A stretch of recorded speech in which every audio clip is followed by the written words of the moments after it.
You feel a sharp jab at 2 a.m. and lie awake counting kicks. Then your baby goes quiet during lunch, and suddenly you're panicking, Googling decreased fetal movement, terrified something's wrong. An hour later, there's a rolling sensation across your entire belly, and you wonder if that's normal or if baby is in distress. Every pregnant woman becomes hyper aware of fetal movement, analyzing every kick, roll, and quiet spell. This vigilance is completely natural. Your baby's movements are your primary connection to them, and any change can trigger immediate concern. Today, we're decoding what different movement patterns actually mean, how to distinguish your baby's normal communication from warning signs, and when your instincts should send you to the doctor versus simply remind you that babies have sleep cycles too. Your baby's movements tell a story of their development, personality, and well-being, and learning their unique language transforms anxiety into connection and confidence. If this resonates with you, subscribe for pregnancy guidance that takes your concerns seriously and gives you real answers. Let's start with understanding what you're actually feeling. Different sensations represent different fetal activities, and knowing this vocabulary helps you interpret what's happening. Those sharp jabs you feel? They're discrete limb movements. Your baby is practicing motor skills, reacting to stimuli, or repositioning. These become stronger and more defined as pregnancy progresses and baby gains muscle mass. It's not that baby is punching harder out of frustration, it's that their muscles are developing, making each movement more powerful. Her rolling or wave-like sensations tell a different story. These indicate baby turning their entire body, rotating position, or extending limbs in sweeping motions. They feel bigger because they involve more body surface area. When your whole belly shifts from left to right, that's your baby doing a full body turn. And those rhythmic, repetitive bumps in the same spot, those are hiccups. They usually last 2 to 15 minutes and happen because baby's diaphragm is contracting as they practice breathing movements in amniotic fluid. None of these movements indicate distress. They're normal developmental activities. What matters isn't the type of movement, but the pattern and frequency relative to your baby's established baseline. Your baby's unique rhythm is what you're learning to recognize. Now, that baseline changes dramatically as pregnancy progresses, and understanding this timeline prevents unnecessary panic. At 18 to 25 weeks, you'll feel flutters, bubbles, or gentle pokes. Baby is still small with plenty of space to move around freely. These early movements can be so subtle that you might question whether you felt anything at all. That's completely normal. At 25 to 30 weeks, movements become unmistakable. You'll experience stronger kicks, rolls, and visible belly distortions as baby grows but still has room for acrobatics. This is often when partners can finally feel movements from the outside, and you might see your belly jumping or shifting shape. After 32 weeks, things change again. Baby now occupies most of your uterine space, so movements shift from big kicks to stretches, pressure, and rolling. You'll feel less of those sharp jabs and more sustained pressure as baby pushes an elbow or foot against your ribs or bladder. It's normal for kick intensity to plateau or even feel less dramatic in the third trimester. Your baby hasn't slowed down. They've simply run out of room for wind-up.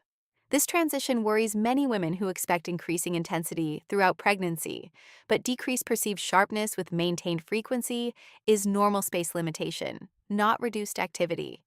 Your baby is still moving just as much. You're just feeling it differently because they're packed in there. Understanding why your baby moves when they do also provides enormous reassurance. Babies respond to your blood sugar, activity level, and environment in predictable ways. After eating, your blood glucose rises, in giving baby an energy boost. This is why they often become active after meals, especially if you've had something sweet or cold. When you're moving throughout the day, the swaying motion lulls baby to sleep, which is why you notice less movement during busy periods and more when you lie down at night. It's not that baby is trying to keep you awake, it's that you finally stopped rocking them to sleep with your movement.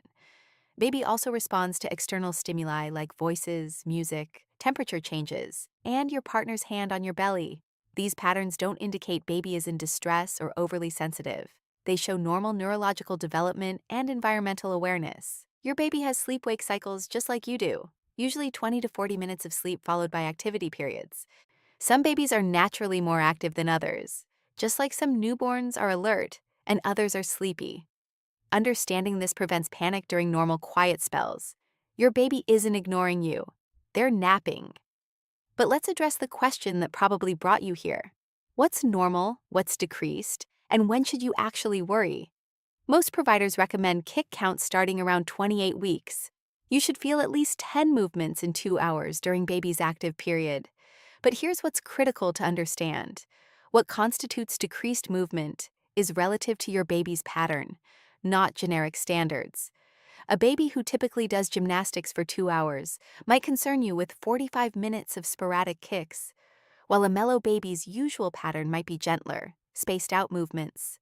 The warning sign isn't a specific number, it's a noticeable sustained change from your baby's established normal. If you notice significantly less movement than typical, try the wake-up technique. Drink cold juice, lie on your left side in a quiet space, and focus on baby for 2 hours. If you don't feel 10 movements, or if the pattern feels wrong to you, call your provider immediately. Never wait overnight. Never tell yourself you're probably overreacting. Trust your instincts. You know your baby's rhythms better than anyone. You've been feeling them for months now, and your subconscious has mapped their patterns, even if you haven't consciously tracked every movement. Now, certain situations cause temporary movement changes that aren't concerning, and knowing these prevents unnecessary emergency room visits. If you've been busy or stressed, you may simply have missed movements. Baby didn't stop moving. You were distracted. An anterior placenta, which means the placenta is on the front uterine wall, cushions movements throughout pregnancy, making them harder to feel. You're not imagining that your friend feels stronger kicks at the same gestational age. She might have a posterior placenta that doesn't buffer sensation. Dehydration can temporarily decrease amniotic fluid, dampening sensation. Position changes matter too. If baby faces your back, movements are less noticeable than when they face forward. And your baby genuinely does sleep, sometimes for up to 90 minutes at a time. None of these require emergency calls, but they do require awareness. The key distinction is this: if drinking fluid, lying quietly, and focusing for 2 hours produces reassuring movement, the quiet spell was likely positional or timing related. If it doesn't, seek evaluation. You're not bothering anyone. You're being a good mother. Medical guidelines provide frameworks, but maternal instinct is incredibly powerful, and I want you to hear this clearly. If something feels off, even if you think you're being silly or probably overreacting, call your provider. Healthcare professionals would rather reassure you 10 times unnecessarily than have you ignore genuine warning signs once. Sustained decreased movement, not just a quiet hour, but hours of abnormality, warrants evaluation.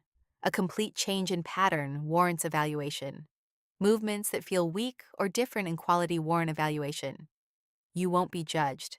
You'll be doing exactly what good mothers do, which is advocating for their baby. Monitoring usually takes 15 minutes and provides immediate peace of mind. Never let fear of seeming anxious prevent you from seeking reassurance. Your baby's movements are your window into their well-being, and you're the expert on what's normal for them. Not your provider, not your mother, not online forums. You. You're the one feeling these movements day and night. You're the one who knows whether this quiet period feels like normal sleep or something different. Trust that knowledge. It's real, it's valid, and it matters more than any arbitrary rule. Here's what I want you to take away from this. Your baby's movements are communication, not mystery. Sharp jabs, rolling sensations, and rhythmic hiccups are all normal developmental activities. Movement patterns change across trimesters, with third trimester intensity decreasing due to space constraints, not reduced activity.